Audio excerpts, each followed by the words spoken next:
நம்ம Ashwin sweets and snacks export பண்றதுக்கு 7373041434 மற்றும் www.ashwinsweets.com கான்டாக்ட் பண்ணுங்க.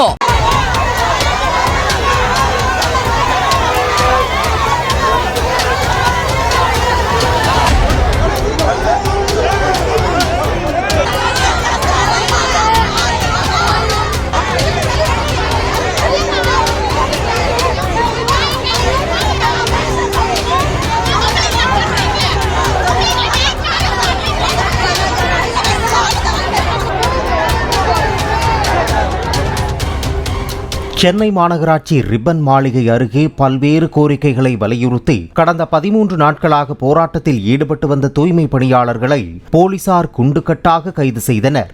அமைச்சர்கள் KN நேரு, சேகர் பாபு, மேயர் பிரியா, ஆணையர் குமரகுருபரன் ஆகியோர் தூய்மை பணியாளர்களுடன் நடத்திய பேச்சுவார்த்தைகள் தோல்வியில் முடிந்தது. போராட்டம் என்ற பெயரில் நடைபாதை சாலையை மறித்து போராடுவதை ஒருபோதும் அனுமதிக்க முடியாது என தெரிவித்த உயர்நீதிமன்றம் அவர்களை உடனடியாக அங்கிருந்து அப்புறப்படுத்த உத்தரவிட்டது.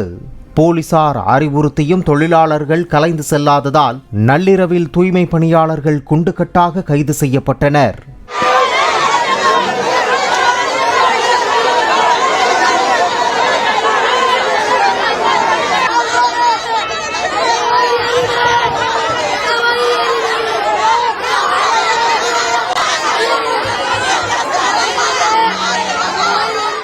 உயர்நீதிமன்ற உத்தரவுக்கு பிறகு பேச்சுவார்த்தைக்கு அழைத்தும் போராட்டக்காரர்கள் வரவில்லை என மாநகராட்சி அதிகாரிகள் தெரிவித்துள்ளனர். தூய்மை பணியாளர்களுக்கிடையே சிலர் உள்ளே புகுந்து போராட்டத்தை திசை திருப்ப முயன்றதால் அவர்களை அப்புறப்படுத்தவும் சட்டம் ஒழுங்கை உறுதி செய்யவுமே கைது நடவடிக்கை எடுக்கப்பட்டதாகவும் அவர்கள் கூறினர்.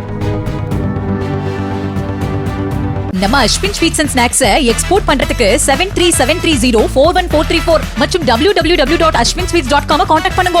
பிளே ஸ்டோர் மற்றும் ஆப் ஸ்டோரில் இருந்து பாலிமர் செயலியை QR கோடு மூலம் பதிவிறக்கம் செய்யுங்கள். செய்திகளை உடனுக்குடன் பெறுங்கள்.